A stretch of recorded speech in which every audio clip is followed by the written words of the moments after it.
Hidden gems in San Francisco. Number 1. City Hall. Many people stop by City Hall to admire its architecture and gorgeous golden dome from the outside, but they don't realize they are also welcome to take a look inside. During business hours, Monday through Friday, the public is welcome to visit.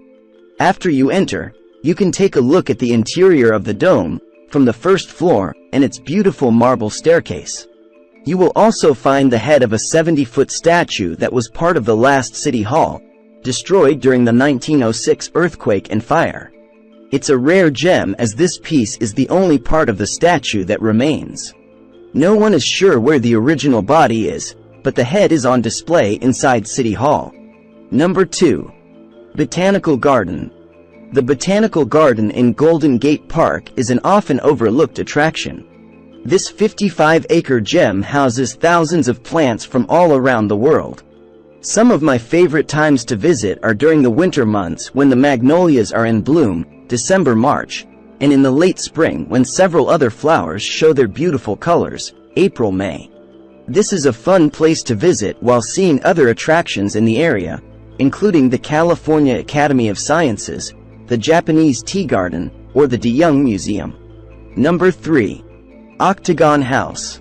The Octagon House is an 8-sided beauty that sits in the Marina District.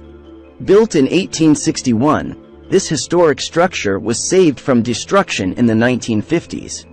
It is now a colonial and federal periods decorative arts museum that is open to the public a few days a month. A visit includes a guided tour of both the house and the pieces on display on the first and second floors. Number 4. Fire Museum. Discover the history of SF's fire department at the Fire Museum in Pacific Heights. This small gem features one of the first engines used in the city as well as artifacts damaged during the 1906 earthquake and fire. You can also learn more about Lily Hitchcock Coit, the local woman that donated money to build Coit Tower, and see a historic bell that was used for decades to warn citizens of fires. Number 5. Columbarium. The Neptune Society Columbarium, a repository for cremated remains, is an unexpected gem in SF's Richmond district. The building, finished in 1895, features both Baroque and neoclassical elements. Inside, you will find gorgeous stained glass windows and other noteworthy elements. It also houses memorials and the remains of thousands of SF residents. Some of the most famous people buried here include Jerry Juhl, Muppeteer and writer for The Muppets, and Chet Helms, founder and promoter of the 1967 Summer of Love. You will also find a lovely memorial here for Harvey Milk, first openly gay elected official in California. Number 6. Beat Museum. The Beat Generation was a group of young artists, writers, and musicians from the 1950s. They were a radical group of thinkers who lived what was considered an alternative lifestyle. Authors like Jack Kerouac, Allen Ginsberg, and Lawrence Ferlinghetti made their home in SF's North Beach district, where you will find the Beat Museum. Inside, you will find rare items on display as well as a detailed history on this generation. Some of the cool things inside include the car Kerouac drove in on the road and some of his original books. It's a great history museum for those interested in learning more about this generation and their contribution on San Francisco. Make sure to walk down the street to Columbus Avenue to visit City Lights Booksellers. It's owned by Ferlinghetti and was originally opened to showcase the work of this generation, which was not allowed to be sold in many stores around the U.S. due to their controversial topics. Number 7. Temples in Chinatown. During your visit to Chinatown, make sure you stop by one of its colorful temples. My 3 favorites are the Kong Chao Temple, the Tin Hao Temple, and the Ma Su Temple. All offer a glimpse inside the world of Chinese religious culture. The first 2 are temples with rare historic artifacts. The third is a newer temple that is easy to access as it's on the first floor of the building.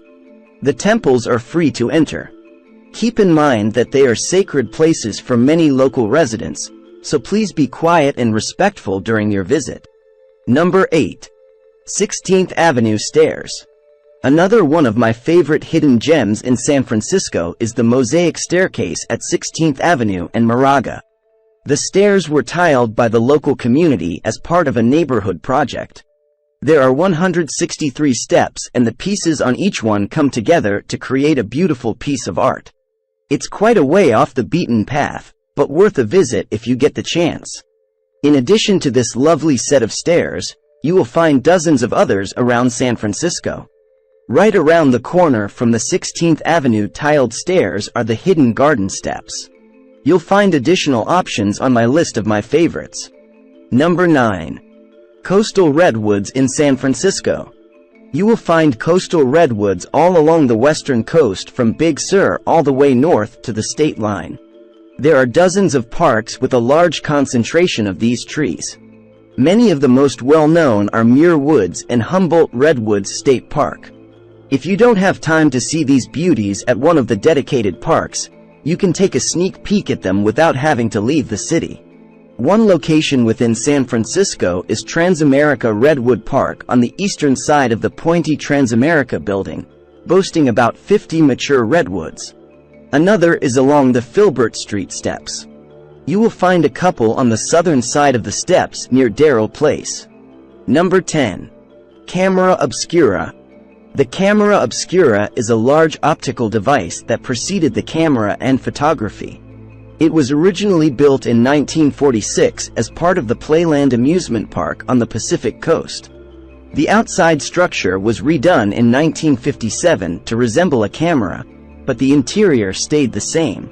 It's an interesting work of art and a must-see for all photography or history buffs. It's the oldest camera obscura in the US and the only one that exists in a freestanding building. Number 11. Fort Point National Historic Site. The Fort Point National Historic Site is an old army building located under the southern end of the Golden Gate Bridge. Inside, you will find a museum that explains more about the history of the military in the area. There are also 2 short films that play throughout the day. One focused on history of this site. The second is a film about the Golden Gate Bridge. Before you leave, make sure to head up to the top floor for some amazing photos of the Golden Gate Bridge. Number 12. The Gregangelo Museum. Upon entering this rather unassuming home in the Balboa Terrace neighborhood, you step into a weird world full of wonder and imagination. Artist Gregangelo Herrera, a San Francisco native, decided to turn his private home into an immersive theater experience where you'll be surprised and entertained at every turn throughout the tour. You'll travel through 9 colorful, whimsical, and over-the-top installations, as if you were venturing down the fantastical rabbit hole in Alice in Wonderland or stepping into Willy Wonka's chocolate factory. Since there are no public open hours, you must arrange your visit ahead of time. That means that your 90-minute tour will be intimate for your small group. They also offer outdoor visits to the Enchanted Fairy Garden and Tea in Wonderland.